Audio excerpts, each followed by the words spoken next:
என்னை பார்த்து பலர் சிரித்தார்கள். உன்னால் முடியாது என்றார்கள். உன்னிடம் திறமை இல்லை என்றார்கள்.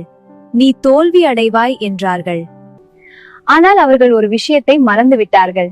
உலகில் வெற்றி பெற்ற எல்லா மனிதர்களும் முதலில் சந்தேகிக்கப்பட்டவர்கள்தான். தாமஸ் எடிசன் 1000 தடவை தோல்வி அடைந்த பிறகுதான் மின் விளக்க கண்டுபிடித்தாரு. அப்ரஹாம் லிங்கன் பல தேர்தல்களில் தோல்வி அடைந்த பிறகுதான் அமெரிக்காவின் ஜனாதிபதியாக ஆனார்.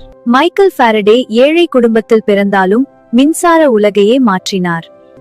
உன்னால் முடியாது என்று உலகம் சொல்லலாம், ஆனால் உன் உள்ளத்தில் அமைதியாக பார்த்து கொண்டிரு, லட்சியத்தில் தொடரு. அவங்க சந்தேகிக்கட்டும், அவங்க சிரிக்கட்டும், அவங்க உன்னை குறைச்சு மதிப்பிடட்டும். ஒரு நாள் உன் வெற்றிதான் அவர்களுக்கு மிக பெரிய பதிலாக இருக்கும்.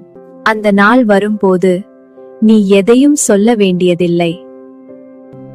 நீ அவர்கள் விதித்த தீர்ப்பை தவறு என்று நிரூபித்து விடுவாய் அன்று. நான் அவர்கள் விதித்த தீர்ப்பை தவறென்று நிரூபித்து விட்டீங்க.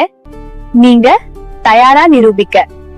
இந்த வீடியோ உங்களுக்கு பிடித்திருந்தால் லைக் பண்ணுங்க, ஷேர் பண்ணுங்க. சப்ஸ்கிரைப் பண்ணாதவங்க சப்ஸ்கிரைப் பண்ணி கமெண்ட் பண்ணுங்க. பாய்.